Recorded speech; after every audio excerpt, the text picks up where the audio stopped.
Friends, welcome to my channel dear Anjali. నేను మీ అంజలి మహానంద. ఇవాళ జరిగిన ఎపిసోడ్ అయితే మళ్ళీ కూల్గా స్టార్ట్ అయింది. నిన్న చూసిన రచ్చ చూసాం కదా, ఇవాళ ఎలా ఉంటుంది అనుకున్నాము. బట్ కూల్గా ఎక్సర్సైజులతో స్టార్ట్ చేసేది అనమాట. ఇక్కడ ఏంటంటే రమ్య మోక్ష ఎక్సర్సైజ్ చేస్తుంది, తన పక్కనే రీతు చేస్తుంది. ఎప్పుడు లేని రీతు ఇవాళ తను కూడా పుషప్స్ చేసేస్తుంది అనమాట రమ్య మోక్షతో. వెంటనే మన ఇమ్మాన్యుయల్ యాజ్ యూజువల్ కామెంటరీ ఇస్తా ఉన్నాడు. అమ్మ ఎప్పుడు లేనిది ఇప్పుడు ఇటు ఇలాగా, ఎప్పుడు లేనిది ఇలా అని చెప్పేసి చేస్తా ఉన్నాడు. వెంటనే పవన్ వచ్చి తను కూడా డెమోన్ పవన్ వచ్చి కూడా తను కూడా పుషప్స్ చేశాడు. వెంటనే తన పక్కనే ఇమ్మాన్యుయల్ చేశాడు. ఇమ్మాన్యుయల్ చేస్తూ ఉండగా రమ్య వచ్చి తనకి హెల్ప్ చేయడం జరిగింది. అటొక్కలు ఇటొక్కలు వేసి తను పుష్ చేస్తుంటే అబ్బా ఇలాంటి సపోర్ట్ ఉంటే 50 తీసేస్తా అని చెప్పి చాలా కాన్ఫిడెంట్ గా చేస్తా ఉంటే వెంటనే డెమోన్ మరి ఇదైపోకు నడుము పట్టేయగలదని అనగానే ఆగిపోయాడు. సో ఇలా స్టార్ట్ అయింది. ఇది అవుతూ ఉండగా లోపల ఇంకొక చర్చ నడుస్తూ ఉందండి. ఏంటి అంటే మన అమ్మలు ఇద్దరు ఉన్నారు కదా, సంజన గారు అండ్ మాధురి గారు, ఇద్దరు రెడీ అయిపోయి వస్తున్నారు. వస్తూ వీళ్ళు ఒక ప్రాంక్ చేయాలని అనుకున్నారు. ఏంటి ఆ ప్రాంక్ అనేది మనకు తెలీదు. అంటే సంజన గారు చెప్తారు ఒక ప్రాంక్ చేద్దాము, ఇది ఎవరికి తెలియకూడదు, మన ఇద్దరికి తెలియాలంటే అవునా సరే అనేసి వెంటనే మాధురి గారు అన్నారు. ఇంకా ఏంటి అంటే ఒక హాఫ్ అన్ అవర్ మీరు నేను మాట్లాడుకోకూడదు, గంట సేపు ఏదో హాఫ్ అన్ అవర్ ఏదో అన్నట్టున్నారు, మాట్లాడుకోకూడదు అంటే ఇలా అయితే కష్టం అని చెప్పింది ఆవిడ.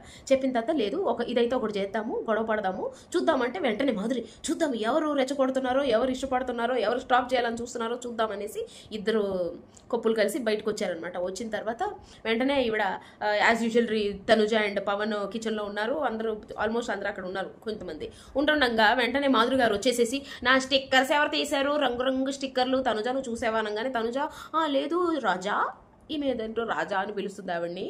ఫస్ట్ రాగానే ఫైర్ బర్డా అనే పిల్ల పక్కలోకి వెళ్ళిపోయి ఏమో నాకు తెలియదు రాజా, నా దగ్గర ఉన్నాయి స్టిక్కర్స్ కావాలంటే ఇస్తా అంటే అవి కాదు అవి కలర్ స్టిక్కర్స్ కొంచెం పెద్దగా ఉంటాయి అంటే ఏమో నాకు తెలియదు అంటే ఎవరు వాష్రూమ్ క్లీన్ చేసేది ఎవరు అంటే సంజన గారు అండ్ ఇమ్ము అని చెప్పేసి ఇమాన్యుయల్ అని చెప్పింది. చెప్పంగానే వెంటనే ఇమాన్యుయల్కి వెళ్ళి అడగడం జరిగింది. ఇమాన్యుయల్ నా ఆవిడ స్టిక్కర్స్ అంట ఇక్కడ ఉండిపోయినాయి అంట అని ఎవరో అడిగారు. అడిగితే వెంటనే లేదు నేను చూడలేదు అమ్మ, నువ్వు చూసిన అంటే అతని లోపలికి వచ్చి అడిగాడు. అడగంగానే సంజన గారు చూసినట్టున్నారు, ఎవరివి అని అడిగారు. అడిగిన తర్వాత ఎక్కడో పెట్టారని చెప్పి వెంటనే సంజన గారిని అడగంగానే పడేసా, డస్ట్బిన్లో పడేసా అంది. అదేంటది డస్ట్బిన్లో ఎలా పడేశారంటే అంటే తెలుస్తుందని, ఎవరి వస్తువు ఎక్కడో తీసి పెట్టుకోవాలని తెలుస్తుంది అంటే. అప్పుడు ఫ్లోరా ఎవరిదైనా ఐటమ్ బాత్రూంలో ఉండిపోతే తీసుకోండి అని చెప్పిన తర్వాత ఇంకా చేస్తూ ఉంటే అది సంజనతోనే వచ్చింది ఆవిడకి. పాపం నేను పడేస్తాను అన్నప్పుడు ఆమెతో గొడవ పడ్డ సంజన ఈరోజు అదే విషయాన్ని ప్రాంక్ చేసింది. క్లాప్స్ కొట్టాలి. అదే విషయాన్ని రీక్రియేట్ చేసి ప్రాంక్ చేసింది అనమాట. ప్రాంక్ ఏంటంటే తీసేసి పడేసానని. వెంటనే అలా ఎలా పడేస్తారు, మీరెవరు నా స్టిక్కర్లు పడేయడానికి అని ఆవిడ రెచ్చిపోయింది.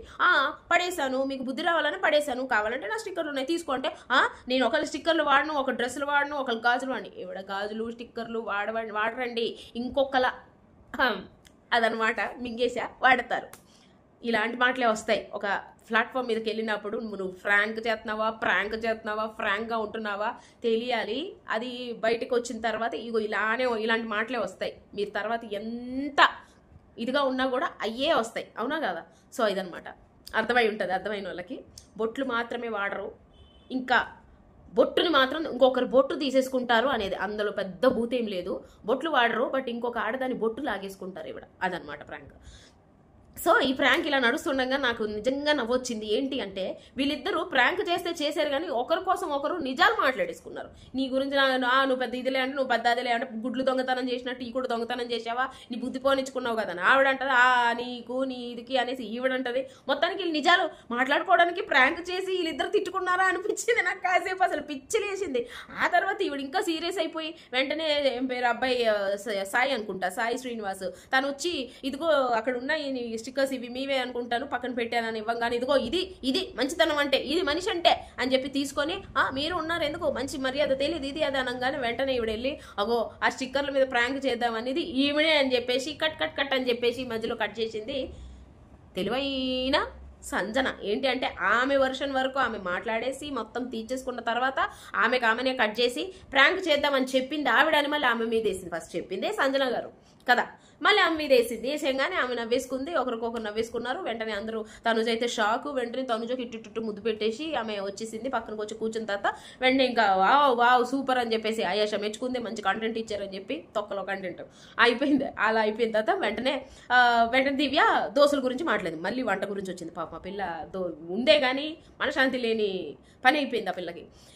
దోసలతో కర్రీ వేసుకున్నారా, ఎవరు వేసుకున్నారు అంటే మాధురి గారు వేసుకున్నారని చెప్పి తనుజ చెప్పింది. చెప్పగానే అదేంటి ఎగ్ దోసకి వేసుకున్న తర్వాత మళ్ళీ కర్రీ వేసుకున్నారని చెప్పి వెంటనే ఆవిడని అడిగితే, ఇంతే వేసుకున్నానమ్మా నేను, నాకు తెలుసు, నేను అమ్మనే ఎంత వేసుకోవాలో తెలుసు, వెనకాల ఉన్న వాళ్ళకి ఉండాలని తెలుసు అని చెప్పి ఇలా మాట్లాడింది. నేను అదనలేదండి, వేసుకునేటప్పుడు నన్ను అడగాలి, ఎందుకంటే పోర్షన్స్గా ఇవ్వాల్సింది నేను, రేపొద్దున ప్రాబ్లం అయితే పాపం మేమిడే సమాధానం, అందరూ ఇంత వేసుకున్నా అంటే మరి ప్రాబ్లమే కదా.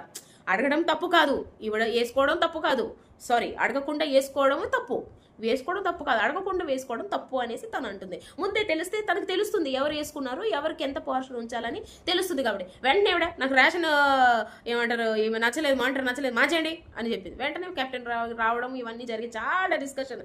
మీలాగా నేను అనుకుంటున్నారా, నాన్న తిరుగుతా మీతో నేను మాట్లాడినా అనే వరకు, నేను మాట్లాడినమ్మా నాకే బాండింగ్స్ అవసరం లేదు, బాండింగ్ గురించి నేను మాట్లాడలేదండి, మీరు నాతో మాట్లాడరు సరే, బట్ ఫుడ్ విషయంలో ఖచ్చితంగా నన్ను అడగాలి అని చెప్పే పాయింట్ దివ్యాది. సో మాధురి ఏంటంటే నన్ను గొడవ పెట్టుకోవాలనుకుంటున్నామంటే ఈమె పాయింట్లో ఈమె కరెక్టే, ఆమె పాయింట్లో ఆమె కరెక్ట్ అయి ఉండొచ్చు, బట్ ఆమె మాటకి ఈమె ఇవ్వాలి, ఆ వాల్యూ ఇవ్వాలి. ఎందుకంటే ఆ పొజిషన్లో ఆవిడ ఉంది కాబట్టి, ఇక్కడ పెద్ద చిన్న కాదు పాయింట్, ఆ పొజిషన్కి ఇవ్వాలి వాల్యూ. ఎందుకంటే అందరూ ఉన్న ఇల్లు కాబట్టి, ఇది నీ ఇల్లు అంటే నీ ఇళ్ళ దాకా వచ్చేసింది. ఆ తర్వాత నాన్న మీలాగా బాండింగ్లు పెంచుకోవడం కాదు అని, ఆ నాన్న అనేది ఎవరు, తనుజ కదా, దివ్య కాదు కదా. అప్పటి వరకు ముద్దాడుకొని వచ్చిన తనుజ కదా, ఆమె సైలెంట్గా ఉంది.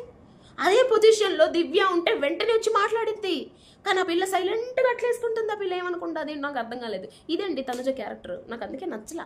ఫస్ట్ స్టార్టింగ్లో నేను పాపం జెన్యూను చాలా మంచి అమ్మాయి అన్న, మంచి అమ్మాయి కాదనట్లా, విషయం వచ్చినప్పుడు నువ్వు వాయిస్ రేస్ చేయకుండా వెనకకి దాక్కొని ఉంటే అది కరెక్ట్ కాదు. You have to raise your voice. నిన్నే కదా, నువ్వే కదా నాన్న ఇమ్మో చూడు నాన్న అనేది నువ్వే కదా తనుజ. ఇప్పుడు ఎందుకు నువ్వు మాట్లాడట్లా, డైరెక్ట్ కాకుండా ఇండైరెక్ట్గా ఆవిడ నీ పక్కకు వచ్చి నిన్ను ముద్దు చేస్తుంది, బట్ నీ వాయిసే తీస్తుంది ఆవిడ. దివ్య కాదు కదా అలాంటిది, బట్ స్టిల్ అంటుంది. ఎవరన్నారు నాన్న అంటే అనేవాళ్ళని అంటున్నా అన్నప్పుడైనా మాట్లాడాలి కదా. అదేంటో నాకు అర్థం కాలేదు. దివ్య తనుజ మెంటాలిటీ అండ్ క్యారెక్టర్ నాకు అర్థం కాల. అయింది ఎవరికో అంటే నువ్వెందుకు భుజాలు తడుకుంటున్నావు అంటే, మరి ఈమెతో మాట్లాడినప్పుడు ఆ టాపిక్ ఎందుకు తీయాలి మాధురి, ఎందుకు తీయాలి? ఆమెతో మాట్లాడినప్పుడు ఆమె గురించే మాట్లాడాలి, ఆమె టాపికే మాట్లాడాలి. తనుజ టాపిక్ ఈమె దగ్గర మాట్లాడి నేను ఎప్పుడన్నానంటే భుజాలు తడుకుంటున్నామని ఎక్కడితో తీసుకొచ్చి ఎక్కడికి పెట్టి, అసలు ఏంది టార్చర్ మాకు? మిమ్మల్ని లోపలికి పంపించడమే పెద్ద తప్పు. అందరు మొక్కుతున్నారు సో కాల్డ్ సెలబ్రిటీస్, ఇలాంటి వాళ్ళు పంపిస్తే ఉన్నోళ్ళంతా ఏం నేర్చుకుంటారు, ఇలా ఉన్నోళ్ళని కూడా పంపించేస్తే ఉన్నోళ్ళ పరిస్థితి ఏంటి అని. ఇది కదా జరుగుతుంది. వచ్చిన దగ్గర నుంచి ఈమె గొంతే వినిపిస్తుంది. ఇంకో గొంతు ఉందండి, హైలైట్ గొంతు, దాని గురించి కూడా మాట్లాడదాం. ఇది ఇలా జరిగిపోయింది. బయటేమో వీళ్ళు డెమాన్ పవన్ వీళ్ళంతా డాన్సులు అండ్ అయోషోతో డాన్స్ చేసాడు. డెమాన్ ఏమో సాల్సా నేర్పిస్తున్నాడు. ఆ సాల్సా అంటే గుర్తొచ్చింది, అంతకన్నా ముందు మన మాధురి గారు డాన్స్ క్లాసెస్ పెట్టారు అక్కడ. ఆమెకే చక్కగా భంగిమలు రావు, సరైన పోస్టర్స్ రావు. నేను నా స్కూల్ డేస్లో చేసినప్పుడు నేనైనా సరైన పోస్టర్స్ పెట్టానేమో, ఆవిడ సరిగ్గా తై అంటే క్లాసికల్ టీచర్ అయిపోరమ్మా డియర్ మాధురి.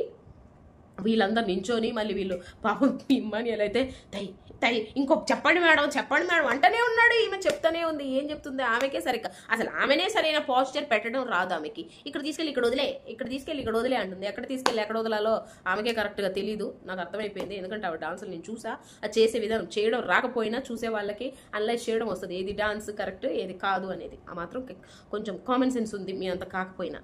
అది డాన్స్ క్లాసెస్, మరి బిగ్ బాస్ డాన్స్ క్లాసెస్ కోసం ఆవిడని పిలిచారేమో, అప్పుడు శ్రీను గారు పిలిచినట్టు సో కాల్డ్ దువ్వాడ శ్రీను గారు డాన్స్లు పెట్టించి బిగ్ బాస్ గారు కూడా పిలిచారా ఏంటా అర్థం కావట్లేదు, ఏమో తెలీదు, జస్ట్ కిడింగ్. సో ఇదనమాట. ఆ తర్వాత ఇక్కడ పవను అండ్ అయేషా సాల్సా నడుస్తుంటే ఇమ్మానియలో క్యాంపెయిన్ ఏమంటారు చీరింగ్ మామూలుగా లేదా ఆయన ఇచ్చే ఇది. అసలు వాళ్ళిద్దరు డాన్స్ చేస్తుంటే రీతు ఫేస్ మాడిపోయింది, మామూలుగా కాదు అసలు. అది అలా అయిపోయిన తర్వాత రీతు లోపలికి వెళ్ళడం, ఆ అమ్మాయిని యాజ్ యూజువల్ మళ్ళీ ఈ డెమాన్ పవన్ బ్రతిమలాడడం, నీ గేమ్ నువ్వు వాడుకో, నాతో ఉంటే నీ గేమ్ పాడైపోతుందని. మరి నిజంగా చెప్పిందో అబద్ధం చెప్పిందో, బట్ కరెక్ట్ పాయింట్ చెప్పింది. ఈ అబ్బాయి మాత్రం ఏదో చెప్పి వచ్చేసాడు, అది నాకు అన్నెసెసరీ టాపిక్. సో అది అయిపోయిన తర్వాత ఇక్కడ కిచెన్లోకి వస్తే, నెక్స్ట్ డే కిచెన్లోకి వచ్చినప్పటికి నైట్ మధ్యాహ్నం నుంచి నైట్ ఉన్నవన్నీ రీతు క్లీన్ చేయాలి, మార్నింగ్ నుంచి ఆఫ్టర్నూన్ వరకు అయేషా క్లీన్ చేయాలి. ఇది వాళ్ళ వర్క్. ఇద్దరు కరెక్ట్గా పంచుకున్నారు. అదేవిధంగా డెమాన్ కూడా పంచుకుంటున్నారేమో నాకు తెలీదు, సారీ. ఎందుకంటే జరుగుతున్నవి చూస్తుంటే అలానే అనిపిస్తుంది. ఈమె కావాలనే ఊరిస్తుంది అయేషా, నాకు తెలుసు. ఆమె పెద్ద రాడ్ అక్కడ లోపల. సో ఈమె క్లీనింగ్ చేసింది, ఈమె చెప్పింది కూడా, నేను మొత్తం క్లీన్ చేసిన తర్వాత కూడా ఇది ఉంది, ఎవరైనా వాళ్ళ పోర్షన్ కావాలన్నప్పుడు తీసి పెట్టుకొని అంట్లు వేసేస్తే నేను తోమేస్తాను, మళ్ళీ పొద్దున్న వరకు ఉండిపోతే అది నేను కడగాల, పొద్దున్న వాళ్ళు కడగాల అనేది అర్థం కావట్లేదు అని క్లియర్గానే చెప్పింది ఆ పిల్ల. చెప్పిన తర్వాత పవన్ అయేషా దగ్గరకు వచ్చి, Ayesha so and so dishes ఉన్నాయి, ఒకటైతే నైట్ ఉండిపోయింది, అది ఇప్పుడు క్లీనింగ్ అవ్వట్లేదు, లైక్ స్టిక్ అయిపోయింది, అంటుకుపోయింది, అది పక్కన పెట్టారు, అది తర్వాత రీతు క్లీన్ చేసేస్తుందిలే అన్నట్టుగా అయేషాతో చెప్పాడు. చెప్పిన తర్వాత ఈ పిల్ల వచ్చి మళ్ళీ దానిదే రచ్చ చేసి నాకు అర్థం కావట్లేదు.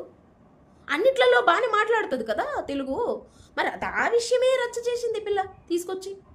ఏంటి అది ఇది పెట్టేస్తే ఎలా, మరి నేనే క్లీన్ చేయాలి కదా, ఈ ఇమ్మి చెప్తూనే ఉంది. ఇక్కడ మీరే చెప్పండి ఎవరు రైట్ ఎవరు రాంగ్.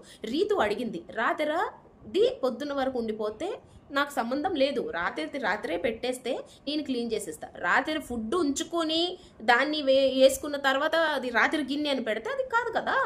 పాయింట్ కరెక్ట్గానే ఉంది, బట్ కన్వే చేయడం కరెక్ట్గా లేదు. దానివల్ల అసలు ఎవరికి హౌస్ హార్మోని అంతా పాడైపోయింది. మళ్ళీ పాపం ఈ అబ్బాయి వచ్చి మాట్లాడుతున్నాడు, ఈలోపు ఈవిడ దూరేసింది మన దివ్యలక్క దూరేసేసి అది ఫ్రిడ్జ్లో పెట్టింది తీసారా, బయట ఉన్నది మరి నువ్వే కడగాలి కదా అన్నట్టు మాట్లాడితే మన సుమనన్ను వచ్చి మాట్లాడాడు. ఏంటి అంటే బయట అది ఉండిపోయింది, రాత్రి చూస్తే స్మెల్ వచ్చినట్టు అనిపించింది, అందుకే అది తీసి నేను గిన్నెని అక్కడ పెట్టడం జరిగింది, గిన్నెని సింక్లో పెట్టడం జరిగింది అని చెప్పి క్లియర్గా సుమన్ గారు చెప్పారు. చెప్తే దానికి అది సుమన్ గారు ఎక్కడ ఉన్నప్పుడు పెట్టారు, ఫ్రిడ్జ్లో నుంచి ఉంటే పెట్టారా బయట ఉంటే పెట్టారట, బయటే ఉంది, బయటే గిన్నె విత్ ఏమంటారు బ్యాటర్, అదే దోశ బ్యాటర్తో ఉన్నప్పుడు ఈమె ఎలా తీసి కడిగేసిద్ది, కడగదు కదా, ఫ్రిడ్జ్లో పెట్టుకోవాల్సింది ఎవరు, కిచెన్ డిపార్ట్మెంట్, ఈమె క్లీనింగ్ మాత్రమే. సో ప్రతి ఒక్కరికి ఇట్లా పనులు వేరువేరుగా ఉన్నప్పుడు ఇలా జరుగుతూనే ఉంటుంది. బట్ ఇక్కడ అరిచే అరుపు, అమ్మో నేను చెప్పాను కదా శ్రీజ ప్రియా వీళ్ళ గొంతులు మిక్సీలో వేసి తిప్పినా ఇలా రాదేమో, ఇంత ఘోరమైన గొంతు నేనెక్కడా అయినలేదు రా నాయన బాబు అనుకుని వచ్చింది చిలకలాగా వచ్చి, ఇక్కడేమో పెద్ద అయిపోయింది అనమాట. సో అరుపులో మళ్ళీ ఆమెను ఎక్కిరిస్తుంది, అరవకు అనేసి అయిపోయింది. అమ్మ నాకైతే భయం వేసింది, కాసేపు మ్యూట్ చేసుకున్నాను, ఏమంటారు టీవీ, మళ్ళీ మ్యూట్ చేసుకుంటే వాళ్ళు ఏమనుకుంటున్నారో తెలియదు అని చెప్పేసి మళ్ళీ ఆన్ చేసి సౌండ్ తగ్గించుకోవాల్సి వచ్చింది. అలా జరిగిందనమాట. వెంటనే సుమన్ శెట్టి గారు ఇలా చూస్తున్నారు, వెళ్ళంగానే కరెక్ట్ ఇచ్చాను, అమ్మో నువ్వు మామూలు దాను కాదు పెద్ద నోరే అనేది అనేసి సుమన్ గారు అనడం చాలా కామెడీగా అనిపించింది. అమ్మో మామూలు దాను కాదు నువ్వు పెద్ద రాక్షసివి అన్నమాట, అది దానికి అర్థం అది అనమాట. బట్ ఆయన అనలా. సో ఇలా అండ్ ఇక్కడ బిగ్ బాస్ ఏంటి అంటే సడన్గా కాల్ చేసి అయేషా ఏమంటారు గౌరవ్కి పిలిచి గౌరవ్కి అయేషా తెలుగు నేర్పించాలంట. బజర్ మోగిన దగ్గర నుంచి మళ్ళీ బజర్ వచ్చే వరకు అయేషా గార్డెన్ ఏరియాలోనే గౌరవ్కి తెలుగు నేర్పించింది. దానికొచ్చి చక్కగా వస్తే కదా తెలుగు, ఏదో 2 ముక్కలు వచ్చు, అటు రెండు అవి అతికించి ఏదో పాపం కష్టపడి మాట్లాడుతుంది. ఆ పిల్లేమో ఈ అబ్బాయికి నేర్పించాలంట. సరే గౌరవ్ని పిలిచి వెంటనే ఇమ్మన్నా అండ్ శెట్టి అన్న అని పిలిచింది. ఇమ్మాన్యుయల్ గారిని పిలిచిందంటే ఒక అర్థం ఉంది, బాగానే ఉంది. శెట్టి గారిని పిలిచింది తెలుగు నేర్పించమని. అతను నేర్పించేది ఎలా ఉంటుంది పాపం, ఆయన తెలుగు మాట్లాడడం వచ్చు, ఆ మాట్లాడే విధానం ఎలా ఉంటుంది, అదే విధానం ఈ అబ్బాయి నేర్చుకోవాలా, కష్టం కదా. అయ్యా వట్టే కామెడీ ఇక్కడ. సో అదనమాట. వెంటనే ఇమ్మాన్యుయల్ వచ్చి వాడికి మంచిగా నేర్పించాడు, బాగున్నారా బాలేరా ఇలాంటి పదాలన్నీ నేర్పించి హౌస్లో ఇమ్మన్ అనేది బెస్ట్ బంగారం అని చెప్పించి బాగా నేర్పించాడు. ఆ తర్వాత ఉప్పు కప్పురమ్ము నేర్పించాడు, ఓయమ్మ ఏదేదో నేర్పించాడు. ఆ తర్వాత బజర్ మోగింది. మరి ఆయన్ని అడుగుతారు అనుకున్నాను, బట్ అడగలా ఏమో. సో అలా అయిపోయిందనమాట. సో ఇలా అయిన తర్వాత వెంటనే మళ్ళీ హౌస్లోకి వచ్చేస్తే వీళ్ళంతా మాట్లాడుకుంటున్నారు. నైట్ అయిపోయింది. నైట్ కూడా జరిగిందండి. నైట్ వెంటనే దెయ్యాల్లో లేసి వచ్చారు వీళ్ళిద్దరు. ఏంటి వీళ్ళు బయటకు వస్తున్నారని చూస్తే లోపల క్యాప్టెన్ రూమ్లో వీళ్ళు డిస్కస్ చేస్తున్నారంటే పవన్, రీతు, దివ్య అండ్ డెమాన్ వీళ్ళంతా మాట్లాడుకుంటున్నారు. ఆ మాటలు వీళ్ళకి డిస్టర్బ్ అయింది అనేసి అన్నారు. మళ్ళీ వాళ్ళు ఏం మాట్లాడుకుంటున్నారో తెలియదు. ఇక్కడ వాష్రూమ్లోకి వస్తే సాయి వీళ్ళంతా మాట్లాడుకుంటున్నారు అని చెప్పేసి డిస్టర్బెన్స్ అయింది, నాకు 1 hour నిద్ర వేస్ట్ అయింది. వీళ్ళంతా ఏమనుకుంటున్నారంటే మొత్తం వీళ్ళని తీసేద్దాము, వచ్చిన వైల్డ్ కార్డ్స్ అందరినీ పంపించేసి మనమే టాప్ 5 ఉండాలి అని ఒక డిస్కషన్లో ఉన్నారు. వాళ్ళు ఫుల్ ప్రిపేర్డ్గా ఉన్నారు అసలు. అంటే మరి తనుజ అని చెప్పేసి ఎవరో అడిగారు, గౌరవ్ అడిగాడో మరి నిఖిల్ అడిగాడో తెలియదు. అంటే తనుజని ఎప్పుడో పంపించేద్దాం అనుకుంటున్నారు వాళ్ళు, తనుజని అలా కలుపుకోవట్లేదు అని చెప్పారు. ఆమె బిహేవియర్ చూస్తే అలా ఉంది. వెంటనే అమ్మ అనుకుంటూ వెళ్ళిపోయింది. ఈమె ఎపిసోడ్ ఓపెన్ అవ్వగానే లైవ్లో అనుకుంటా చూసా, మధురి గారు నేను అమ్మ అని అన్నానా, నేను అమ్మ అన్నానా, నేను మొన్నటి వరకు నాన్న అంది, ఇప్పుడేమో అమ్మ నేనేమైనా ముసలిదాన్నా అని చెప్పి ఇవాళ లంగవణి కట్టేసిందండి బాబోయ్. ఇవాళ ఆవిడ చీర కట్టుకుంటే అమ్మ అనేస్తున్నారనేమో లంగవణి కట్టేసింది, ఇప్పుడు అక్క అంటున్నారని గౌన్లు వేసేసిద్దేమో నాకు తెలియదు. అమ్మో ఇవాళ ఆవిడ చీరతోనే బాగుంది, కొంచెం చూడటానికి ఏదో అంతో ఇంతో కళ్ళకి కొంచెం కనిపిస్తుంది. సంజన గారు చూడండి ఎంత చక్కగా నిండుగా చీర కట్టుకున్నా. కొంచెం కొన్ని నాకు నచ్చకపోయినా ఆ చీర మాత్రం కట్టుకొని తిరుగుతూ ఉంటుంది గిరా అని. అలా చీరలు కట్టుకోవచ్చు కదా, ఏంటి అందుకని చిన్నపిల్ల అయిపోవాలనుకుంటున్నావా ఏంటది వీళ్ళక? ఎలా ఉన్నా మనం తెలిసిపోతాం కదా, మన ఏజ్ అనేది మనకు తెలుస్తుంది. ఎవరు ఏ ఏజ్ వాళ్ళు ఆ బట్టలు వేస్తేనే బాగుంటుంది. బట్ ప్రతి ఒక్కరు నా ఇష్టం, నా స్వాతంత్రం, నా బాడీ, నా బట్టలు అని తిరుగుతూ ఉన్నారు. అమ్మో మీకు ఒక దండాలు తల్లే, వేసుకునేవేవో కళ్ళు ఎదుటోళ్ళు చూసి తట్టుకునేలాగా వేసుకోండి, భయపడేలా వేసుకోవద్దు. సో ఈసారి బిగ్ బాస్లో కొంచెం పర్లేదు అనిపిస్తుంది. బట్ రాను రాను ఏమైద్దో నాకే తెలియదు. మన ఆయేషా ఇలాంటి వాళ్ళు వచ్చారు, మన రమ్య పద్ధతి గల పిల్ల కదా, చాలా పద్ధతికి మారు పేరు రమ్య, వీళ్ళంతా వచ్చారు కాబట్టి ఎలా ఉంటుందో నెక్స్ట్ ఎపిసోడ్స్ చూడాలి. ఏమో చూద్దాం. వాళ్ళకి అదే కావాలి కూడా జనాలకి, కొంతమంది తట్టుకోలేకపోతున్నాం. ఎందుకంటే అందరూ చూస్తారు కాబట్టి. బిగ్ బాస్కి అదే కావాలంటే ఇంకా వాళ్ళనే తెచ్చి పెట్టుకోండి, మోడల్స్ని, వాళ్ళని సగం అరకొర బట్టలు, పాపం డబ్బులు ఎక్కువ ఉన్న వాళ్ళకి అసలు బట్టలు ఉండవు కదా, అలాంటి వాళ్ళని తీసుకొచ్చి పెట్టండి. ఇంకా అలాంటివే కావాలంటే నేను ఇంకేం చెప్పలేను. సో అలా జరిగిందనమాట. తర్వాత ఏమో చిన్న జరిగాయి అవి, వాళ్ళంతా మ్యాక్సిమం గొడవలే జరిగాయి నాకు తెలిసి. ఇక ఈవిడ మాత్రం, మాధురి గారు మాత్రం ఫుడ్ మానిటర్ విషయం మర్చిపోలే. ప్రతి వైల్డ్ కార్డ్ వాళ్ళందరి దగ్గరికి వెళ్ళిపోయి నాకు ఫుడ్ మానిటర్ నచ్చలేదు, మార్చేద్దాము, ఈవిడ మాట ప్రకారం అవ్వాలి అనుకుంది. వెళ్ళిపోయి ఆయేషా దగ్గరికి వెళ్ళి ఫుడ్ మానిటర్ నాకు నచ్చలేదు, నీకేమైనా ప్రాబ్లం రాలేదా అంటే, ఇప్పటి వరకు నేను అసలు ఆ టాపికే నా దగ్గర రాలేదు, నాకు ఏమీ అనిపించలేదు అనేసి అన్నట్టుగా ఉంది. అందరికి వెళ్ళి ఈవిడ చెప్పేసింది. ఇక వెంటనే మన కెప్టెన్ పవన్ కూడా ప్రతి ఒక్కరి దగ్గరికి వెళ్ళి అడిగాడు. అబ్బాయి మాత్రం క్లియర్గా మనం చూడొచ్చు, ప్రతి ఒక్కరి దగ్గరికి వెళ్ళి అడిగాడు. ఆయేషాని అడగంగానే నాకేం ప్రాబ్లం లేదు, ఇప్పటివరకు ఎలాంటి ప్రాబ్లం లేదు. తనుజని అడిగాడు, no problem. Ram Rathod no problem. ప్రతి ఒక్కరు నో ప్రాబ్లం. హైలైట్ చెప్పనా, శ్రీనుని అడగానే హూ ఇస్ ఫుడ్ మేనేజర్ అన్నాడు. ఏంటి అంటే హూ ఇస్ ఫుడ్ మానిటర్ అన్నాడు. విషయం ఏంటంటే అబ్బాయి కిచెన్లోకి రావడం తక్కువ, వాష్రూమ్లోకి ఎక్కడ అది ఊడ్చుకోవడం ఎక్కువ అయిపోయింది. అబ్బాయి కనిపించట్లేదు సరిగ్గా, ఏదన్నా టాస్కుల్లో తప్పితే. హూ ఇస్ ఫుడ్ మానిటర్, అరే బాబు ఇది హైలైటర్ అని చెప్పి వెంటనే ఆయేషా నవ్వేసి, అదిగో అమ్మాయి దివ్య ఫుడ్ మానిటర్, తనే ఫుడ్ మానిటర్, నో ప్రాబ్లం, నాకు ఇప్పటివరకు ఎలాంటి ప్రాబ్లం. అందరికీ టైంకి ఫుడ్ వస్తుందా అంటే వస్తుంది. ఫుడ్ బాగుంది, కావాల్సింది అదే కదా, బాగుంది, అయిపోయా. ఇక ఈవిడ మాట చెల్లలా అయిపోయింది అనమాట. సో ఈవిడికి అడిగారు, ఏంటి టైంకి ఏమంటారు, ఒకరిని అడిగి తీసుకోవాలి అంటే ఫుడ్ మానిటర్ అడిగి తీసుకోవాలి, తెలుసు కదంట. తెలుసు, ఇప్పుడు నువ్వు చెప్తే తెలిసింది అంది. చూద్దాం ఏమవుతుందో. వీకెండ్ కోసం అయితే నేను ఈగర్గా వెయిట్ చేస్తున్నాను. నాగార్జున గారు ఈ పాయింట్స్ తీసి మీరు కానీ ఉతకకపోతే మీరు పార్షియాలిటీ చూపిస్తున్నారు అని నేను అనుకుంటా. ఎందుకంటే ఫస్ట్ 2 వీక్స్ సంజన గారి మీద పార్షియాలిటీ నడిచింది కదా, తర్వాత కదా బయటకు వచ్చింది అసలు విషయం.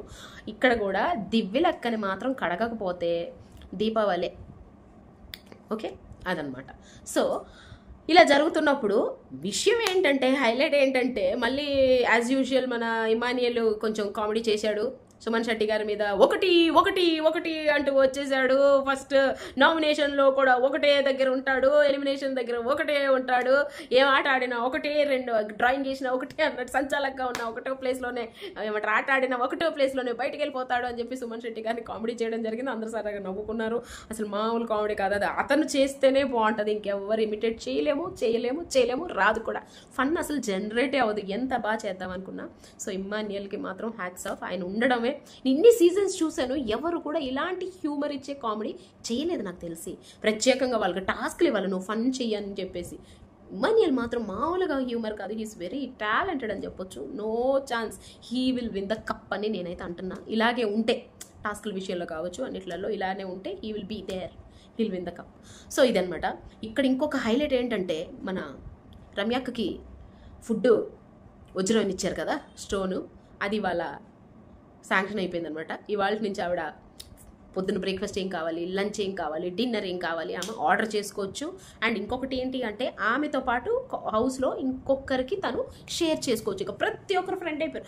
నువ్వు నేను ఫ్రెండ్స్ కదా, అమ్మా చికెన్ తెప్పించే మనం ఇద్దరు తినేద్దామని దివ్యలక్క, పక్కనే సంజన గారు, నువ్వు నేను మంచి ఫ్రెండ్స్ కదా, ఇట్లా చాలా మంది అడిగారు. పాపం ప్రతి ఒక్కరు అడిగారు. సుమన్ శెట్టి గారు స్టార్టింగ్లోనే అని అన్నారు. అనగానే ఏమో బయటకు వచ్చి పక్కకు వచ్చి నించొని మంచి డెసిషన్ తీసుకుందని చెప్పొచ్చు. సుమన్ శెట్టి గారితో షేర్ చేసుకుంటానని చెప్పి లాస్ట్గా ఒక కెమెరా దగ్గరికి వెళ్ళి, బిగ్ బాస్ నాకు టిఫిన్ కోసమేమో ఎగ్ పెసరట్టు ఉప్మా అంది. ఓకే, అక్కడితో ఆగిపోద్దేమో అనుకుని ఎవరో అన్నారండి, ఇమ్మనియలే అనుకుంటా, సుమన్ శెట్టి గారు వెజిటేరియన్ అని. పర్లేదు తింటా అన్నాడు, ఆయన తింటా అన్నట్టు అన్నాడు. ఇంకా ఎగ్ పెసరట్టు ఉప్మా అంది. ఓకే, పూరి కూడా ఒక ప్లేటు అంది. ఓకే, ఇది సుమన్ గారికి ఏమో అనుకున్నా. బజ్జీ, మైసూర్ బజ్జీ ఒక ప్లేట్. ఏమని ఇద్దరికంటే నలుగురికి కావాల్సిన టిఫిన్ చెప్పింది ఏంటి పిల్లని. ఇంకో కాఫీ కూడా పంపించండి బిగ్ బాస్. పాయింటే అయిపోయింది. ఇంకా లంచ్ కోసం ఏం కావాలి అంటే, చికెన్ జాయింట్లు, ఎగ్ రైస్, ఎగ్ బిర్యానీ ఏమేమో చెప్పింది. నేను మర్చిపోయాను అసలు మెనూ, నిజంగా చెప్పాలంటే మర్చిపోయాను. అమ్మ ఇద్దరి కోసం చెప్పమంటే దగ్గర 10 మంది మెనూ చెప్పింది పిల్ల. మళ్ళీ జిమ్ బాడీ కదా, జిమ్ బాడీ. నాకు ఎక్కడ ఈ పిల్ల జిమ్ బాడీలాగా అనిపించలేదండి. ఏ ఒక ఆడపిల్లగా చెప్తున్నాను. జిమ్ బాడీ అంటే జిమ్కి వెళ్ళే వాళ్ళు, కంటిన్యూగా జిమ్ చేసేవాళ్ళు అంటే ఒక ఎక్స్పెక్టేషన్ ఉంటుంది కదా. లైక్ ఒక షేప్ కావచ్చు, క్యూట్, లైక్ ఏమంటారు దాన్ని, ఫేస్లో గ్లో కావచ్చు, ప్రతిదీ అంటారు. నేను అసలు కనీసం అది చేయను, పిచ్చిమలోకంలాగా బతకం అనమాట. రోజు రేప్ చేద్దాం అనుకునే టైప్ నేను. సో అది. అండ్ అమ్మాయి ఏ విధంగా చూసినా నాకు జిమ్, తను సోషల్ మీడియాలో పెట్టిన పిక్స్ ఏమో ఇలా ఉన్నాయి, ఇక్కడికి వస్తేనేమో ఎక్కడికక్కడ మోట్లే ఉన్నాయి. సారీ, ఎక్కడికక్కడ అలానే అనిపించింది నాకు, జిమ్ బాడీలా అనిపించింది. చూస్తే అయేషా అంటే ఒక అర్థం ఉంది, ఫిట్గా ఇలా ఉంది ఆ పిల్ల అయేషా. అండ్ రీతు కూడా ఫిట్గానే ఉంది, బాగానే ఉంది ఈ పిల్ల కూడా. కాకపోతే ఆ పిల్ల కూడా ఎక్సర్సైజ్ చేయదు, తిండి మాలోకం ఆ పిల్ల కూడా. బట్ ఈ పిల్ల నాకు అలా అనిపించలే ఏ విషయంలో. ఇలా తింటే ఎలా అవుద్ది చెప్పండి అని చెప్పిన ఆర్డర్ చూస్తే చాక్లెట్ ఐస్ క్రీమ్ మాత్రం ఫ్యామిలీ ప్యాక్ అంట, చాక్లెట్ ఐస్ క్రీమ్ మాత్రం మర్చిపోద్ది బిగ్ బాస్ అంది. అండ్ డిన్నర్కి స్నాక్స్కి ఏమో చాక్లెట్ ఐస్ క్రీమ్ చెప్పింది, ఒక మిక్చర్ ప్యాకెట్ చెప్పింది, బుద్ధులు ఎక్కడికి పోతాయి మిక్చర్ ప్యాకెట్. ఇంకొకటి మోతిచూరు లడ్డు ఏమో 2 kgs అంట. ఒకరోజు ఆర్డర్ ఇదంతా. మళ్ళీ ఇంకా నైట్కి ఇంకేదో చెప్పిందండి, డబల్ ఏదో పన్నీర్ పిజ్జా ఏదో చెప్పింది. ఇంకొకటి ఏంటి అంటే మామిడికాయ రా మ్యాంగో, అది సుమన్ గారి కోరిక, రా మ్యాంగో పంపించమని చెప్పమ్మా అని. రా మ్యాంగో కావాలంటే కట్ చేసుకొని ఉప్పు కారం వేసుకొని తింటారంట. సరే ఒకటంటే ఒకటే కదా, ఒక 2, 3, 4, 5, 6 పంపించండి. ఐస్ క్రీమ్ మాత్రం మర్చిపోద్దు. ఏమేమో చెప్పిందండి బాబు, ఒక 10 మందికి సరిపడా. మా ఇంటిల్లి 10 మొత్తం తిన్నా కూడా ఇంకా చాలా మిగిలిపోయింది అనమాట, అంత చెప్పింది ఆర్డరు. బిగ్ బాస్ అనుకోండి అనవసరంగా ఈ అమ్మాయికి ఫుడ్ ఏమంటారు ఇది ఇచ్చినట్టున్నాను అని 2 రోజులు అనకపోతే చూడండి, ఖచ్చితంగా నాగార్జున గారి ఈ టాపిక్ మాట్లాడకపోతే, అమ్మ రమ్య నువ్వు ఒక రోజు కోసం ఒక ఇద్దరి కోసమే ఆర్డర్ చేసావా, లేకపోతే వారం రోజుల కోసం ఆర్డర్ చేసావా అని ఖచ్చితంగా అంటారు చూడండి. సో ఇదనమాట ఇవాళ ఇలాంటి టాపిక్స్ జరిగాయి, మామూలుగా కాదు. అండ్ భరణి గారు, తనూజ అండ్ దివ్య కూర్చొని మాట్లాడడం జరిగింది. ఏంటి అంటే తనూజ చెప్తుంది, ఆవిడ ఒక్కొక్కరి దగ్గర ఒక్కొక్కలాగా ప్రవర్తిస్తున్నారు, నా దగ్గర నాలాగా, మీ దగ్గర మీలాగా అన్నట్టు చెప్పింది. చెప్పిన తర్వాత అంతకుముందు దివ్యతో మాట్లాడింది, నేను నీకేదో ఫేవర్ చేసేస్తాను అన్నట్టుగా. ఏంటి అంటే ఆ రోజు వాటర్ టబ్ దాంట్లో దివ్య హెల్ప్ చేసిన తర్వాత కూడా నెక్స్ట్ నామినేషన్లో దివ్యని తీసింది. నెక్స్ట్ అదే బల్బు వెలిగించిన దాంట్లో దివ్యాని తీసేసింది తనుజ. అప్పటి నుంచి ఈమెకి ట్రస్ట్ అనేది పోయింది. దాన్ని కవర్ చేసుకోవడానికి తనుజ ఏమేమో ట్రిక్స్ చేస్తుంది, కానీ దివ్య మాత్రం దానికి వంగట్లేదు, అసలు నమ్మట్లా. సో ఇది మ్యాటర్. తనుజ వెళ్ళిపోయిన తర్వాత భరణి గారితో చెప్తుంది, ఇది జరుగుతుంది. సరే వదిలే అమ్మ అంటున్నారు ఈయన పాపం. లేదు అక్కడ ఏం జరుగుతుందంటే ఆ మాధురి గారు, నేను చెప్పాను కదా ఇదే, ఆవిడొచ్చి ఫస్ట్ తనుజాని పక్కకు తీసింది. తనుజ కూడా ఆమెకి లోబడిపోయింది. ఎందుకంటే దివ్య అనే క్యారెక్టర్ భరణి గారితో క్లోజ్గా ఉంటుంది కాబట్టి ఈమెకు ఒకరు కావాలి, ఒక షోల్డర్ కావాలి, అలాంటి ఒక పవర్ఫుల్ షోల్డర్ కావాలి కాబట్టి. సో తనుజ ఏమంది దివ్యతో, భరణి గారు నీకు ఎంత మోసం చేసినా భరణి గారిని సపోర్ట్ చేస్తున్నావు, బట్ నేను ఒకసారి ఏదో చేస్తే నన్ను మాత్రం పక్కకు పెట్టేస్తున్నావు అని అంత పెద్ద మాటే. భరణి గారు ఎక్కడ మోసం చేశారు, ఆ బెడ్ టాస్క్లో దివ్యాని బయటికి తీసేటప్పుడు ఈయన సపోర్ట్ అంటే సేవ్ చేయలేదు, అది తప్పే. దివ్య కన్నా కూడా తనుజకి ఇంపార్టెన్స్ ఇచ్చారు. ఇద్దరు ఉంటే తనుజకే నా ఇంపార్టెన్స్ అనుకున్నారు కాబట్టే కదా ఆ రోజు దివ్యాని తీశారు. ఆ విషయం ఈ అమ్మాయికి చెప్పారు కూడా, నువ్వు అర్థం చేసుకోగలవు, నువ్వు నన్ను అర్థం చేసుకోగలవు. ఆమె అర్థం చేసుకుంది కాబట్టే కదా ఆయన మాట మీద ఉంది, ఆయనకు నచ్చినట్టుగా లైక్ ఆయన ఒక బాండింగ్ ఉంది. నువ్వు చిన్నదానికి అలిగిపోయి పక్కకి వెళ్ళావు కాబట్టే కదమ్మా. లేదు ఏం చెప్పాలో నాకు అర్థం కావట్లేదు. రోజు ఈ తనుజ టాపిక్ నేను మాట్లాడుతుంటే ఏదో నేను టార్గెట్ చేసినట్టు అనిపిస్తుంది. బట్ అమ్మాయి తెలుసుకొని ఆడితే బాగుంటుంది, ఎందుకంటే తనకి మంచి ఫ్యాన్ ఫాలోయింగ్ ఉంది, మంచి ఫ్యాన్స్ ఉన్నారు, తను ఇష్టపడే వాళ్ళు చాలామంది ఉన్నారు. ఆట విషయంలో ఇలాంటి విషయాల్లో డిస్టర్బ్ అవ్వకుండా ఆడితే బాగుంటుంది, మంచిగా గెలుస్తారు. ఇవాళ టాస్క్ పెట్టినట్టున్నారు, మనకు అది రేపు వస్తుంది ఆ విజువల్ అనేది. Wait and see. మామూలుగా ఆడలేదు, రచ్చ రంబోల్ అనమాట. సో ఇది విషయం. Thank you.